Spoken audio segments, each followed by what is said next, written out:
இப்ப என்ன கேக்குறீங்க?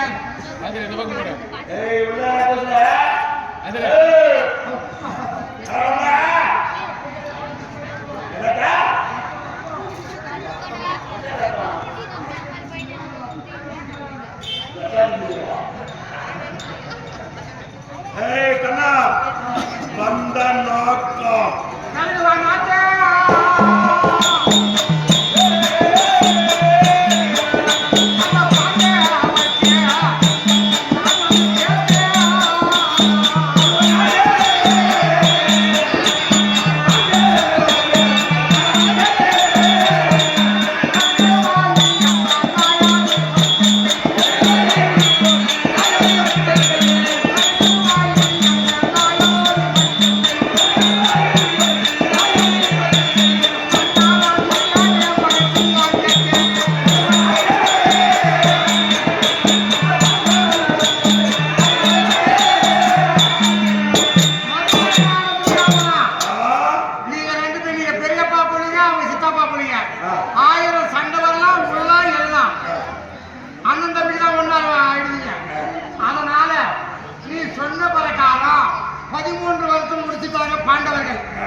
யாருக்கு நாடு நீ யாருக்கு தூதாக வந்த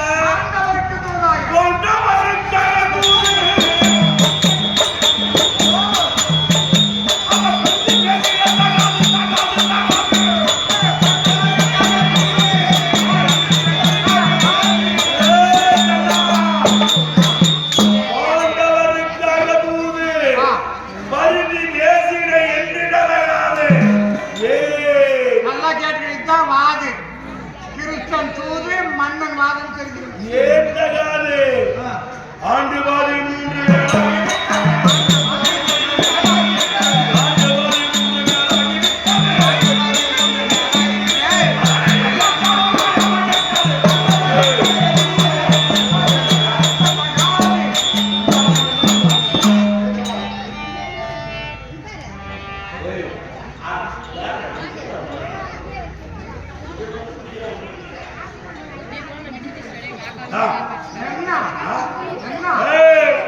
ஆண்டவருக்காக தூது பரிந்து பேசிட எண்ணிடலாகாது. ஆண்டு 13 மேலாகிவிட்டது. அன்னைக்கு என்ன பேச்சு? 13 கழித்து வந்தா பண்ற பிரகாரம் பாருங்க கடவுள் நீதான் சொல்லுங்க. நியாயாதிபதி நானு, நான் நீதிவா சொத்தன் சாமி நீதிவான் யாருன்னு தெரிஞ்சு போற ஊருக்கு சொத்தன் ஜாலி தருவாங்க சொல்லலையாது. பேச்சுதான் பேச்சுதான் நீதி நீதி நேர்மை நீதி நேர்மை கண்டிப்பா பாண்டவர்கள் என்ன 13 கழித்து வந்தால் பண்புள்ள பிரகாரம் பாதி நாடு தருவே.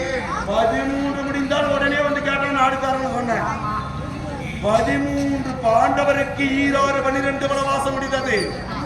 ஓராண்டு அக்காலவாசம் முடிந்தது. அது முடிந்த உடனே வந்து இப்ப முடிதா ஒரே நிமிஷத்துல வரணும். 13 வருஷம் இந்த டைம் என்ன டைம் எழுதுறமோ அந்த டைம் 13 வருஷத்துக்கு கரெக்டா முடிஞ்ச உடனே அடுத்த செகண்ட்லயே வந்து நாடு கொடு கேட்டிருந்தா நான் கொடுத்துட்டுப்பேன். 13 முடிஞ்சு 15 நாள் எக்ஸ்ட்ரா போயிடுச்சு.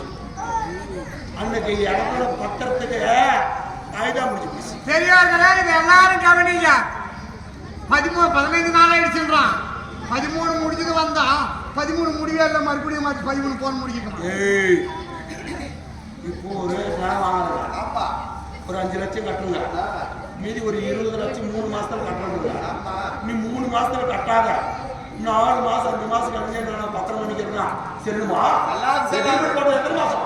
3 மாசம். எத்தனை மாசம் எக்ரிமெண்ட் போட்டோமோ அத்தனை மாசம் அந்த டைமுக்கு தான் நான் சொல்லாங்க 13 வருஷம் கழிச்சு 15 நாள் எத்தா போயிடுச்சு. துரியோதனா இது சாயங்காலம் நாள் ஆயிடுச்சு.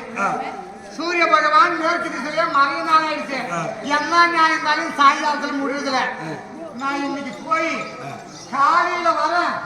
ராத்திரிக்கு நல்லா சாப்பிட்டு நெஞ்சு மேல் கை வச்சுன்னு அனந்தம்பி சொத்தை ஏமாத்தணும் இது தர்மமா? நல்லா யோசனை பண்ணு. நல்ல புத்தி வந்தா காலையில வரேன், எனக்கு பதில் சொல்லு. சரியா?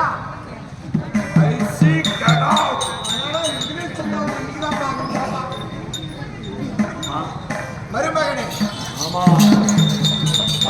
மருமகனே, இன்று போய் நாளை வருகிறேன். யோசித்து சொல். என்ன இது சூரியம் அஸ்தமாயக்கூடிய நேரம். ஆமா, இந்த நேரத்தில் நாயங்கர் அது யோசித்து சொல் என்கிறார். தூதாக வந்திருக்கிறான் பரந்தாமன். என்ன சூழ்ச்சி செய்தார்? இங்கே அஸ்தினாபுரத்திலே இவன் உயிரெடுக்க வேண்டும். இவனை ஒருவனை மடித்தால் பாண்டவருக்கு துணை இல்லை, எனக்கு விளையவில்லை. எப்படியானா பாண்டவரை வெல்ல வேண்டும் என்றோ இந்த கண்ணனை கொள்ள வேண்டும். இந்த கண்ணனை கொன்றால் பாண்டவரை வென்று விடலாம். என்ன செய்யலாம்? அதனால் உயர்ந்த சிம்மாதனம் கொடுக்க வேண்டும் என்று அவருக்கு தெரிய வேண்டும். ஆனால் கிண்ணர்களை விட்டு பள்ளம் 1000 அடி பள்ளம் நோண்டி அந்த பள்ளத்தில் ஊசி குண்டு ஊசியா நெட்டு வைத்து கட்டிகள் கடாரை என்று சொல்லக்கூடிய இளமாளிகை கட்டி பாதாள குழி வெட்டணும். ஒரு குழியை வெட்டி 1000கணக்கான மல்லர்கள் வெட்டணும். 1000கணக்கான மல்லர் கையிலே ஈட்டி கத்தி கோடாளி இப்படி விஷம் தடவி விஷம் பொருந்திய ஆயுதத்தில் கொனையிலே விஷத்தை தடவி விஷம் பொருந்திய ஆயுதத்தை மல்லர் எடுத்து விடுக்கணும். அந்த குழிக்கு மேல புளிமணி குச்சி போடணுமாமா, போட்டுருந்தோம். அதான் மறுபடியும் வடியும். அதனால இதுக்கு மேடை ஏற்படுத்தி சாட்சாதி கண்ணினை வரவழைத்து அதில் அமர செய்தார்.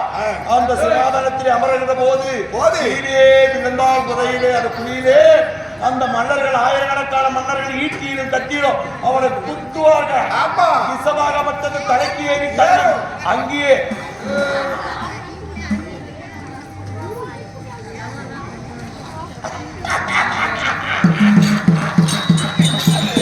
மாமா மருமகளே, உன்னை அடிச்சாலே மாமா மருமகளே. சபாஸ். இப்பவே மன்னர்களை அழைத்து வாரார்கள்.